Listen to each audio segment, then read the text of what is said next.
আসসালামু আলাইকুম বন্ধুগণ, সবাই কেমন আছেন? আশা করি সবাই ভালো আছেন। আমিও ভালো আছি। আজকে আপনাদের সামনে নিয়ে আসলাম কই মাছের তাজা তাজা কই মাছ। তো তাজা তাজা কই মাছগুলো আজকে আমার পানিতে আমার ছোট্ট একটা বলে আমি নিয়ে নিলাম আর দেখতেছি কই মাছগুলো কি বেঁচে আছে না মারা গেছে। কারণ আমার স্বামী তাজা কই মাছ বাজার থেকে নিয়ে আসছে, তো পানিতে দেওয়ার পর দেখে কই মাছগুলো খুব খুব লড়াচড়া করতেছে।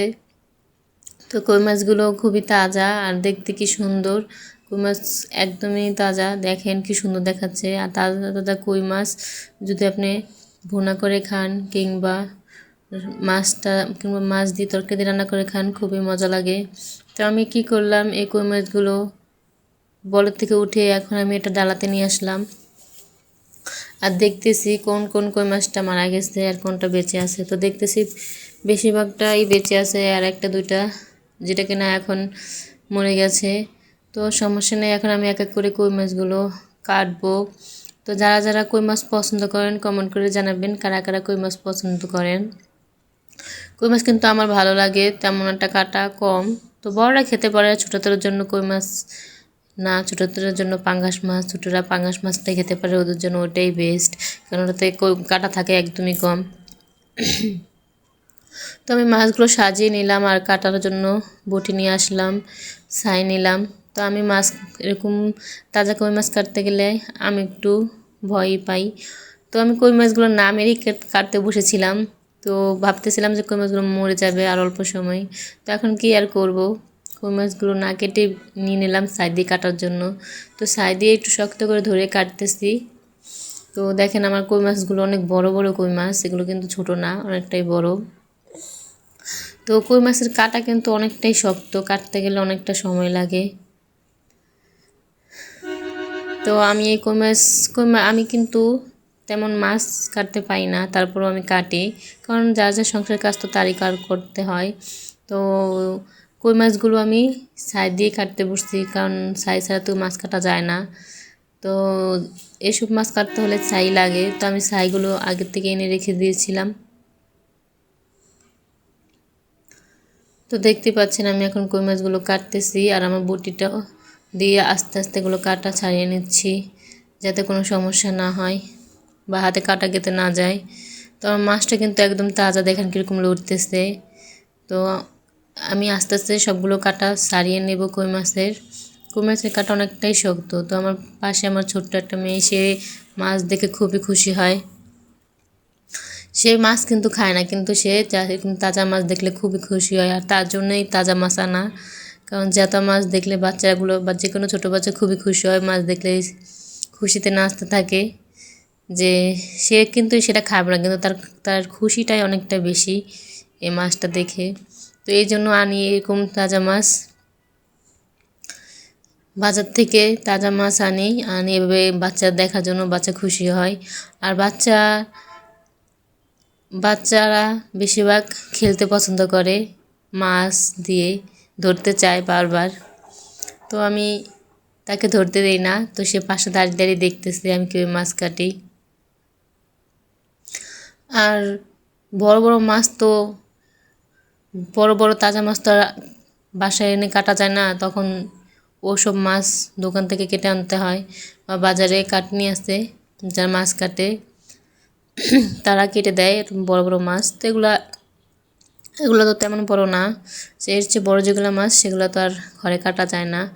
তো আমি এরকম মাঝারি সাইজ মাছগুলো আমি ঘরেই কাটি, তো ঘরেই কেটে নিই। তো দেখতে পাচ্ছেন মাছটা কি সুন্দর আর কতটা দেখতে সুন্দর দেখাচ্ছে। তো মাছগুলো আমি ছাই দিয়ে কেটে নিচ্ছি। তো আমার মাছের কাঁটাগুলো ছাড়ানো শেষ, এখন আমি আইসটাগুলো বটি দিয়ে উঠে ফেলছি। আমি অনেক দিন পরে কই মাছটা কাটতেছি, কেননা এরকম তাজা মাছ কাটতে আমি অনেকটা ভয় পাই। তাই জন্য সে বাজার থেকে যখন মাছ বা যেগুলো মাছ অল্প সময় হয় মারা যায় বা মরে যায়, তখন সেই মাছগুলো নিয়ে আসে। আমি এরকম তাজা মাছ কাটতে একটু ভয় পাই, কারণ মাছের কাঁটা কখন হাতের ভিতর দিয়ে দেয়, তাই জন্য একটু ভয় পাই। তো দেখেন কই মাছের কিন্তু মাথাটা অনেকটাই শক্ত, তো আমি তারপর অনেক শক্তভাবে ধরে কেটে নিচ্ছি। আপনারাও বাসায় এভাবে সাইডে মাছ কেটে নেবেন। সব মাছ আবার কাটবেন না, যেগুলো বড় মাছ সেগুলো বাজার থেকে কেটে আনবেন, আর এগুলো মাঝারি সাইজগুলো মাছ ঘরে কেটে নেবেন। আর আমি এত সুন্দর একটা ডালা এনেছি, এরকম একটা ডালা নিয়ে নেবেন মাছ কাটার জন্য। তো আমার মাছটা কি সুন্দর কাটা হয়ে গেছে। তো দেখেন আমি কীভাবে এই মাছটাকে কয় পিস করব এবং কয় টুকরো করব তাই দেখবেন। তো আমি মাছটাকে কীভাবে কাটতেছি দেখেন। তো মাছটাকে আমি এভাবে বাসায় কাটি, সবসময় আমি মাছ এভাবে কাটি। তো দেখেন কই মাছের ভিতরে কিন্তু তেমন কোনো পেটি বা কাদামাটি কিছু নেই, কই মাছটা ফ্রেশ। তো দেখেন আমি কয় টুকরো করছি, আমি একটা মাছকে 3 টুকরো করে নিচ্ছি। তো দেখতেই পাচ্ছেন এখন মাথাটার ভিতরে যে পেটিগুলো আছে, মানে পেটি তো নেই, আছে তেল, তো তেলটা আমি বের করে নিচ্ছি। আর এরকম মাছ যদি আপনি একটু ভুনা করে খান তখন কিন্তু খুব অসাধারণ লাগে খেতে। তো দেখেন আমি কয় টুকরো করলাম। তো মাছগুলো তাজা তাজা মাছের কীরকম লাল টকটকে রক্ত দেখতেই পাচ্ছেন। তো আমি এরকমই পছন্দ করি, এগুলো মাছ এরকমভাবে কাটি আর এইভাবে রান্না করি পিস পিস করে। আমি বেশিরভাগ বড় করে মাছ রান্না করি না বা বড় পিস করে রাখি না, একটু ছোটো ছোটো করে মাছ কেটে যদি রান্না করি ময় মশলাগুলো মাছের ভিতরে ঢুকে যায়।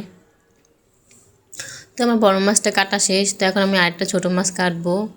আর ছোটো মাছ কাটতে কিন্তু বেশি সময় লাগে না, বড় মাছটা কাটতে একটু সময় বেশি লাগে, কারণ বড় মাছের কাঁটাটাও বেশি শক্ত। তো আমি এখন মাছের আস্তে আস্তে সবগুলো কাটা ছাড়িয়ে নিচ্ছি। যারা যারা আমার মতো মাছ কাটতে পছন্দ করেন তারা বাজার থেকে এনে এরকম তাজা মাছ এনে কেটে নেবেন।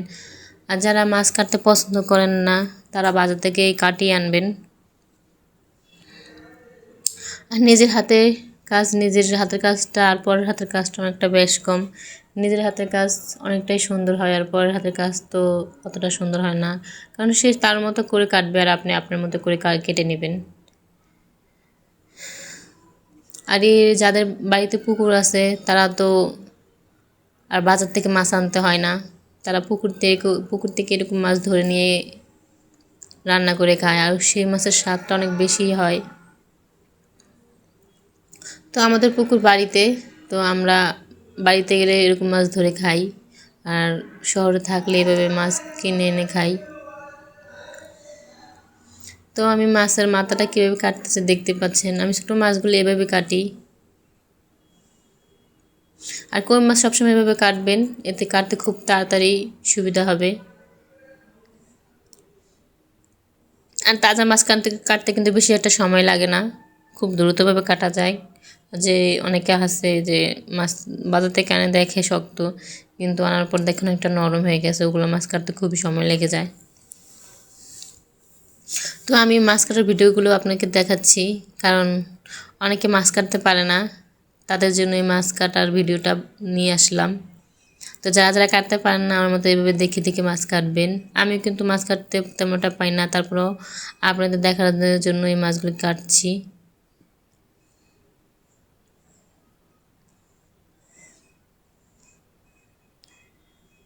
তো দেখেন আমি মাছের পেটিটা বের করে নিয়ে নিলাম। তো আর নাই এর মধ্যে পেটি। তো আমার মাছটা কাটা শেষ। তো দেখতে পাচ্ছেন কতটাও খুব বড় এই মাছটা। তো দেখেন আমার মাছটা কাটা শেষ। তো এখন আমি মাছটাকে সম্পূর্ণভাবে ধুয়ে ফ্রেশ করে নিয়ে আসলাম। তো আমি এই মাছটাকে আজকে কীভাবে ছুরি দিয়ে কেটে নিচ্ছি তা দেখেন। আমি কিন্তু এই মাছটাকে আস্তভাবে রাখবো, এটাকে আমি টুকরো টুকরো করব না, কারণ আমার বাচ্চা বলেছে যে এই মাছটা সে আস্ত কাটা দেখবে। তো তার জন্য এই রেসিপিটা আমি আজকে তৈরি করব।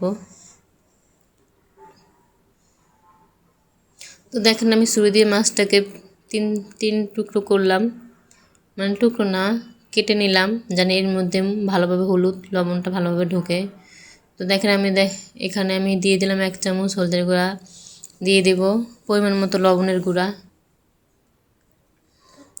দিয়ে ভালোভাবে আমি আলতো করে মেখে নেব। আপনারাও এভাবে বাসায় যদি এরকম আস্ত মাছ ভাজতে চান এভাবে মাঝখান দিয়ে একটু কেটে নেবেন, তাহলে কি হবে, মাছটার ভিতরে হলুদ লবণটা ভালোভাবে ঢুকবে কিংবা খেতে খুব ভালো লাগবে।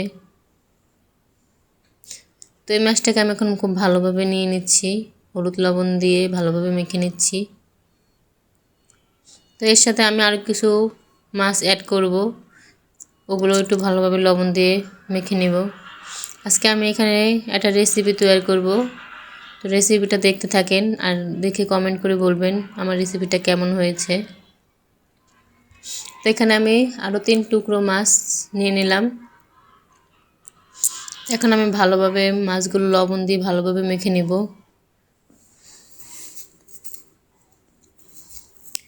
মেখে একদম সুন্দরভাবে লবণ হলুদ মাখিয়ে একদম এর মধ্যে মাখিয়ে রেখে দিব 5 মিনিটের জন্য, যাতে এর ভিতরে ভালোভাবে হলুদ লবণ ঢুকে যায়। তো আমার সবগুলো মাছ ভালোভাবে হলুদ লবণ মাখা শেষ। আপনারা এভাবে মেখে নেবেন। তো যারা যারা মাছ খেতে পছন্দ করেন আমার মতো ওইভাবে মাছের রেসিপি বানিয়ে নেবেন বাসায়। আর বাসার খাবারটা স্বাস্থ্যের জন্য অনেকটাই উপকার।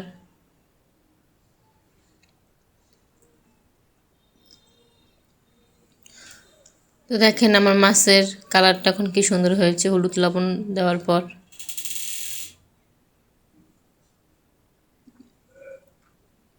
দেখতে পাচ্ছেন কি অসাধারণ হয়েছে।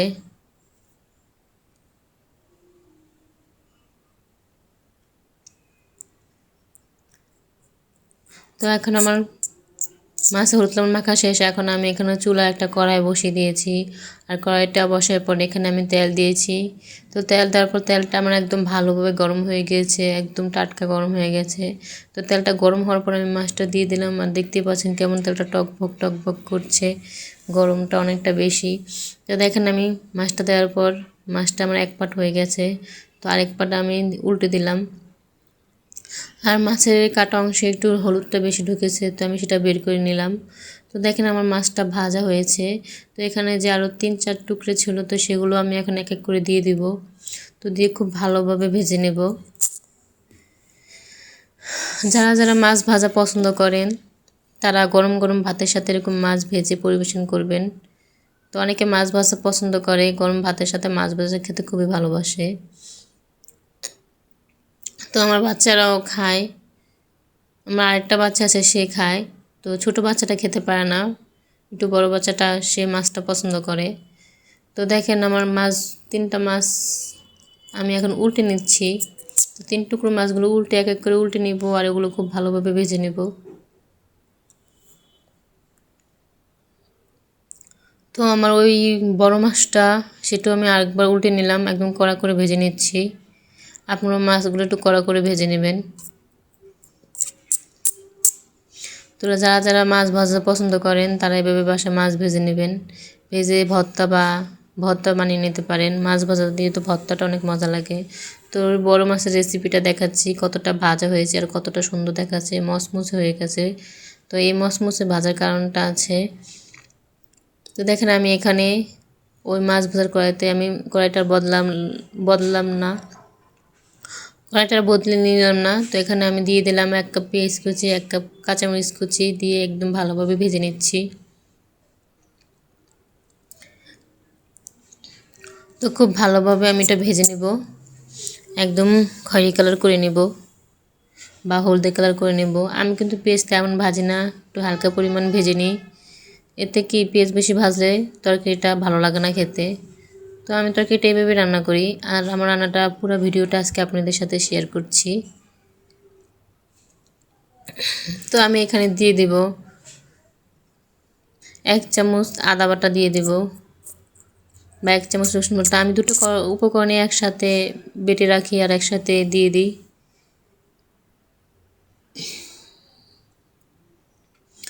তো এখন দেখবেন আমি এখানে আদা বাটা দিয়ে দিব, আদা বাটা রসুন বাটা একসাথে দিয়ে দেব। তো দিয়ে আমি এখানে ভালোভাবে পেঁয়াজের সাথে ভালোভাবে মিশিয়ে নেব। আদা বাটা রসুন বাটাটা একটু ভালোভাবে পেঁয়াজের সাথে একটু ভেজে নেব। তো এখানে আমি হালকা পরিমাণ পানি দিয়ে দেব, যাতে আমার মশলাটা পুড়ে না যায় বা লেগে না যায়। তো দিয়ে এখন ভালোভাবে একটু নাড়াচাড়া দিব। তো নাড়াচাড়া দিয়ে আমি এখানে দিয়ে দেব 2 চামচ হলুদের গুঁড়া,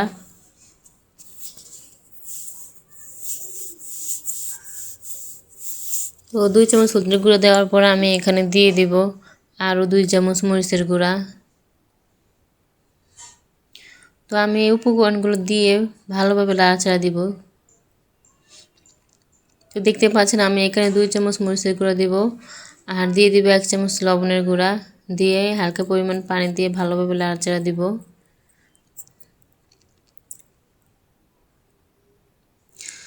আমি কিন্তু মশলাটা একটু তরকারির সাথে মশলা পরিমাণটা একটু বেশি দিই, কারণ যত পরিমাণটা একটু বেশি দিবেন, বেশি বলতে আপনি আপনার পরিমাণ মতো দিবেন। তো আমি আমার পরিমাণ মতো দিই, কিন্তু আমার তরকারিটা কিন্তু অনেকটা ঘন হয়, রান্না করলে একদম ঘন হবে, কোনো ঝোলটা পাতলা হবে না। তো দেখতে থাকেন আমার রেসিপিটা কতটা ঘন হয়, তরকারির ঝোলটা কতটা লোমনীয় হয় খেতে। তো এখানে আমি হালকা একটু পরিমাণ পানি দিয়ে আর একটু মশলাটাকে ভালোভাবে কষিয়ে নেব। ভালোভাবে কষিয়ে আমি এখানে কেটে রেখেছি আগের থেকে সিম, আলু। আমি কিন্তু এই শীতের মৌসুমে সিমটা পছন্দ করি, কারণ সিম আলু দিয়ে যে কোনো মাছ দিয়ে রান্না করলে খুবই মজা লাগে। আর শীতের মৌসুমে এই সবজিগুলো অনেকটাই পছন্দনীয় সবার। তো দেখেন আমি এখানে সিমের সাথে আমার আলু না হলে চলেই না, কেননা আমি আলুটা খুবই পছন্দ করি তরকারির সাথে খেতে। তো আমি প্রত্যেকটা তরকারির সাথে আলু মিক্স করি। তো দেখতে পাচ্ছেন এখানে আমি আরও 1 টুকরো ভেন্ডি দিয়ে দিয়েছিলাম, আমার ঘরে ভেন্ডিটা ছিল, তো 2 টুকরো ভেন্ডি ছিল, তো আমি রেখে দিলাম। তো সেগুলো কেটে দিয়েছি পিস পিস করে। তো দেখেন আমি ভালোভাবে মশলাগুলো দিয়ে এখন আমি তরকারিটা দিয়ে ভালোভাবে কষিয়ে নেব, একদম ভালোভাবে কষিয়ে নেব যাতে কোনো গন্ধ না থাকে। ভালোভাবে কষিয়ে এর গন্ধ ছাড়িয়ে নেব।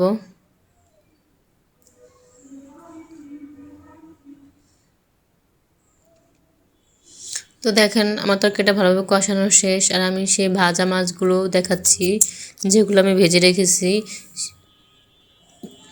তো আমার তরকারিটা কষানো শেষ, তো এখন আমি এখানে দিয়ে দেব ঝোল, মানে কয় কাপ পানি দিব তাই আজকে দেখাবো আপনার সাথে। আর আমার তরকারিটা কতটা ঘন দেখেন, মশলা দেওয়াতে তরকারি কষানোর সময় কতটাই ঘন হয়েছে, আর যখন ঝোল দিয়ে দেবো তখন এটা আরও ঘন হবে।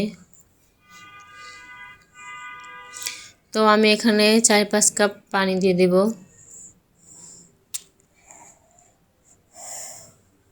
আমি আমার পরিমাণ মতো কাপ নিয়ে এসেছি পানি দেওয়ার জন্য, আপনারা আপনার পরিমাণ মতো কাপ নিয়ে নেবেন। তো আমার এই কাপটা অনেকটা বড়, তো এখানে 2 কাপে 4 কাপ হয়ে যায়। তো দেখেন আমি এগুলো ঝোল দিয়ে এখন নাড়াচাড়া দিচ্ছি, মানে পানি দিয়ে নাড়াচাড়া দিচ্ছি। এখন তরকারিটা একদম সুন্দর একটা কালার হবে। তো সেই ভেজে রাখা মাছগুলো এখন আমি দিয়ে দিব। তো দেখেন কি সুন্দর দেখাচ্ছে, এক এক করে আমি সবগুলো মাছ দিয়ে দিলাম। তো আমি মাছগুলো দিয়ে দিলাম, তো আমার তরকারিটা আমি ঢেকে দেব। তো সবাই ভালো থাকবেন, আল্লাহ হাফেজ।